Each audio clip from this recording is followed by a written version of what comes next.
Bonjour à tous. Merci de nous rejoindre aujourd'hui. Nous avons une toute nouvelle histoire à partager avec vous. Alors, commençons. Je m'appelle Richard.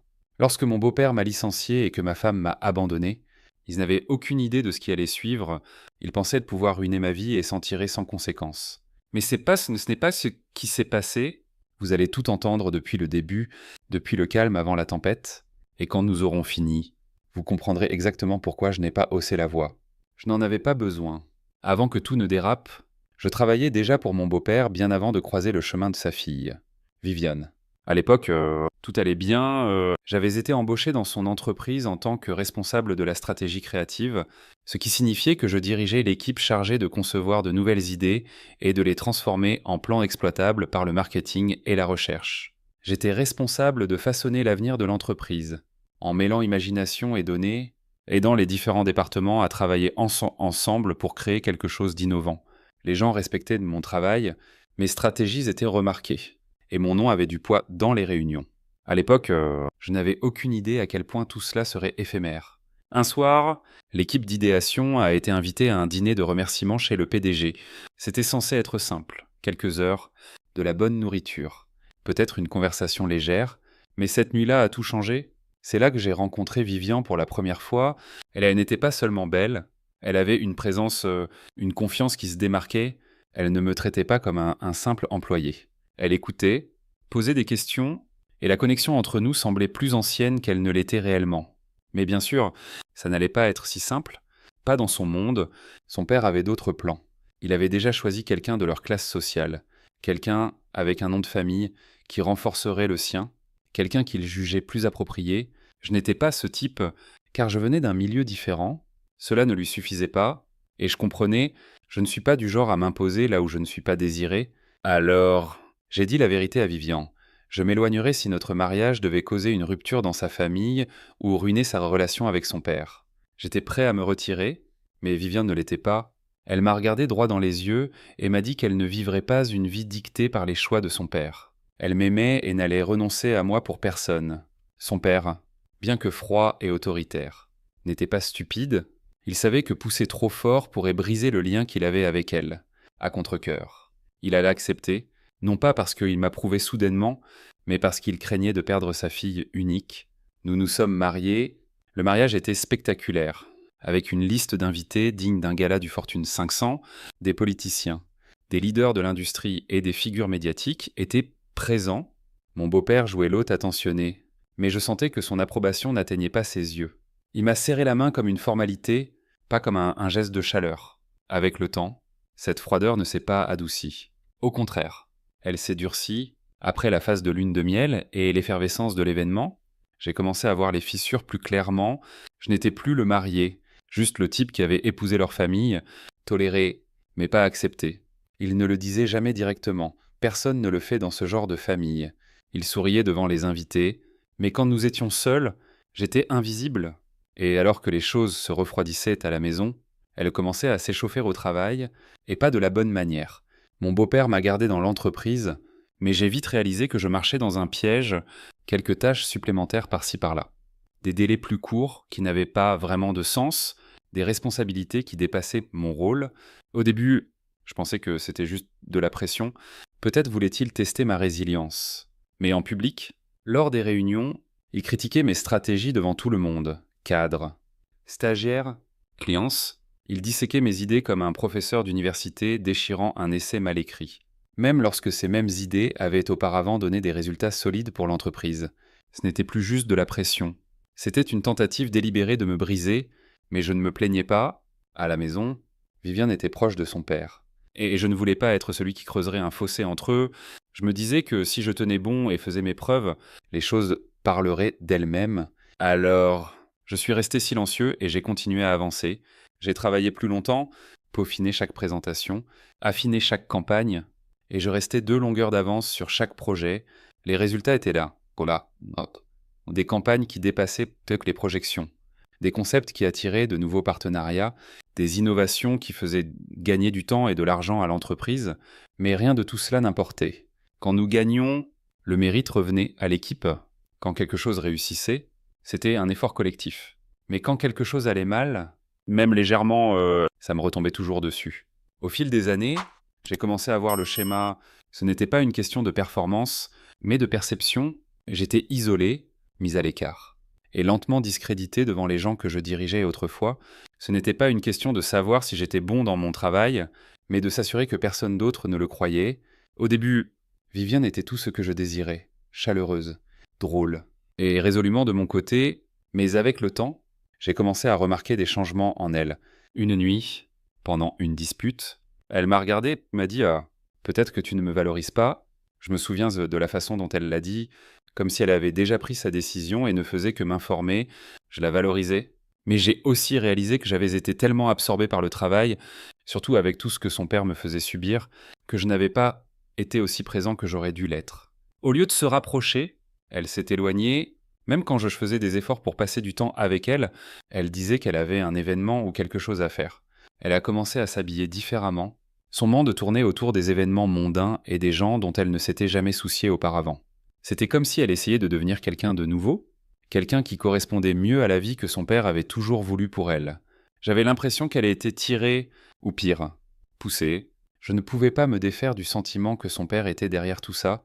Il m'avait toujours vu comme insuffisant. Je savais à quel point il pouvait être manipulateur. Cet homme avait une manière de faire passer le poison pour de la sagesse. Mais le pire, c'est que je n'avais aucune preuve, juste un pressentiment et une distance croissante entre nous. Chaque fois que j'essayais de nous rapprocher, j'avais l'impression qu'elle était déjà ailleurs émotionnellement. Un soir, Vivian et moi étions dans la cuisine. Elle me montrait des photos sur son téléphone, prisées lors d'un événement mondain qu'elle trouvait mignonne. L'écran s'est assombri, et par réflexe, j'ai voulu le tapoter pour rétablir la luminosité. J'ai glissé par erreur. Et la photo suivante montrait Vivien allongé sur la poitrine d'un autre homme, identifié comme l'un des cadres supérieurs de notre entreprise. Cet homme s'était fait un point d'honneur de contrecarrer chacun de mes plans, de remettre en question chaque décision que je prenais en réunion et de bloquer chaque promotion que j'aurais pu obtenir. C'était le larbin de mon beau-père. Quand elle a vu la photo, sa réaction a été immédiate, la panique. Elle m'a arraché le téléphone des mains si vite qu'on aurait cru qu'il était en feu.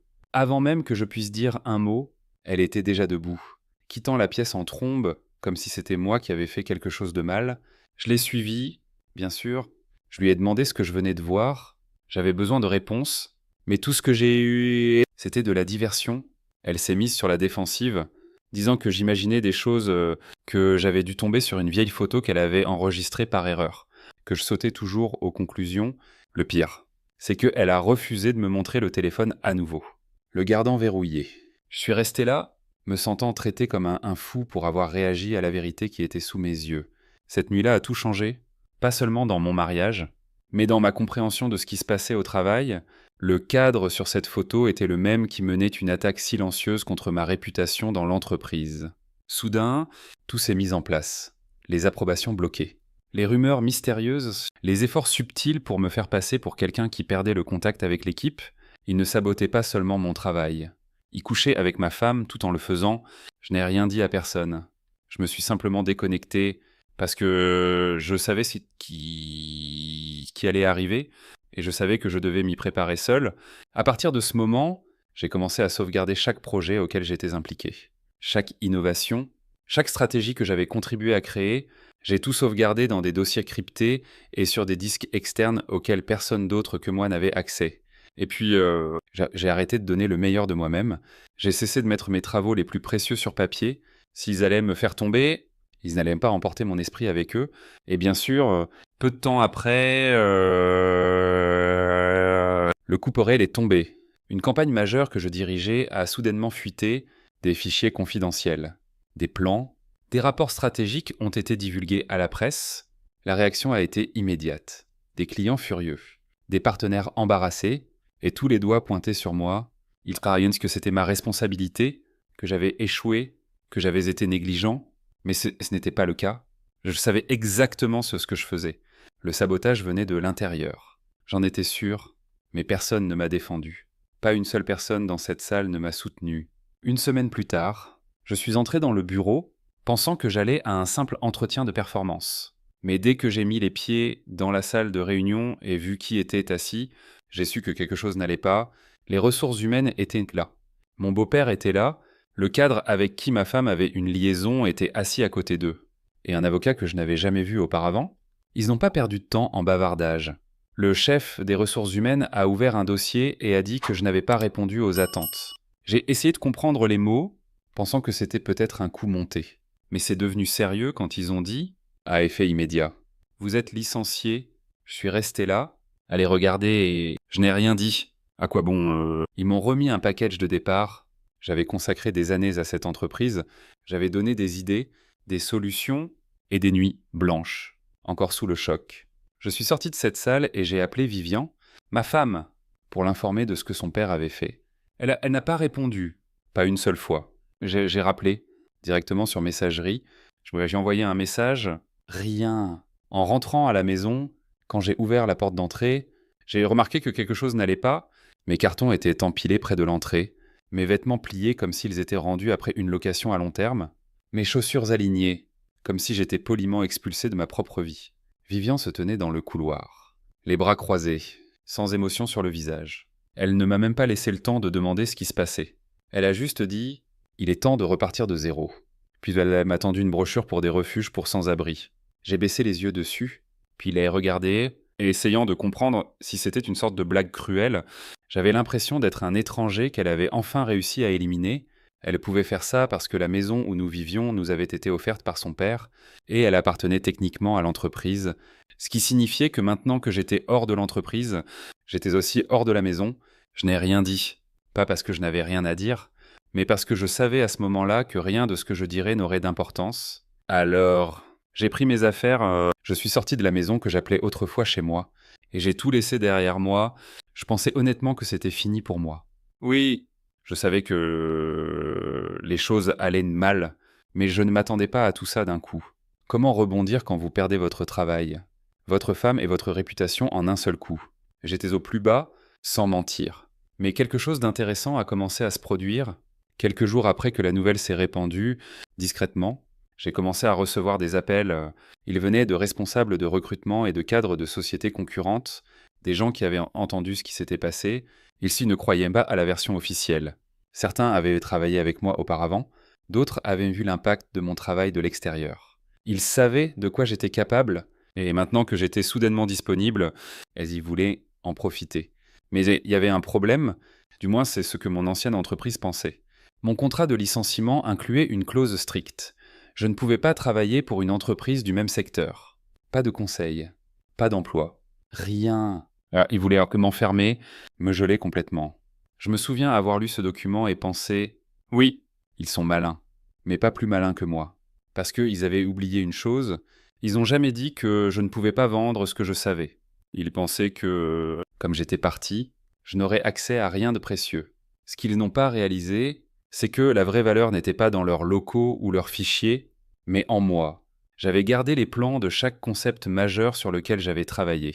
Je savais exactement ce qui faisait fonctionner leurs innovations, et en partant, j'avais retenu mes meilleures idées par instinct de préservation.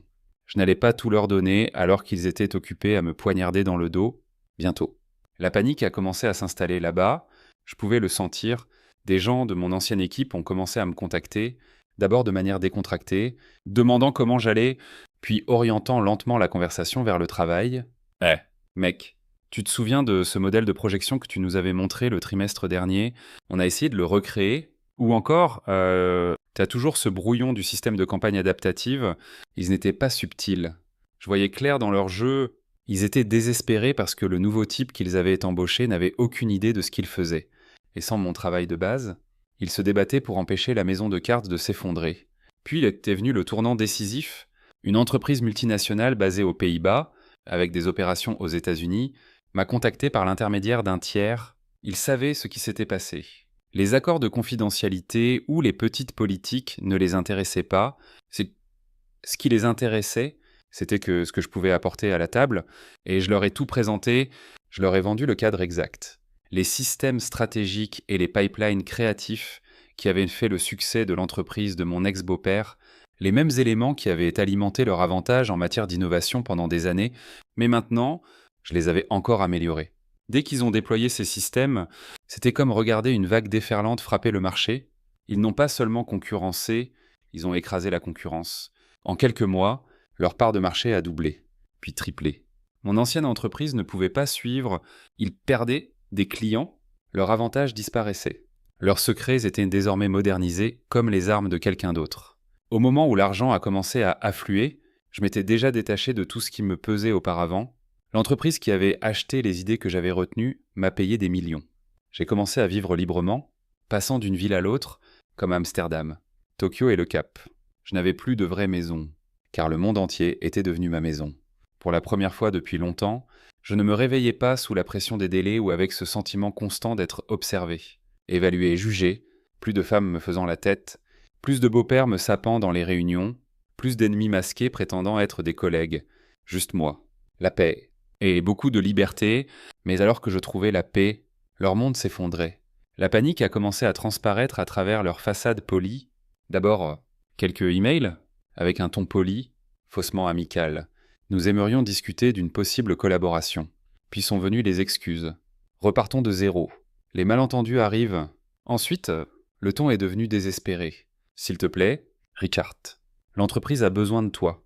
Vivian veut parler. Pouvons-nous organiser un appel?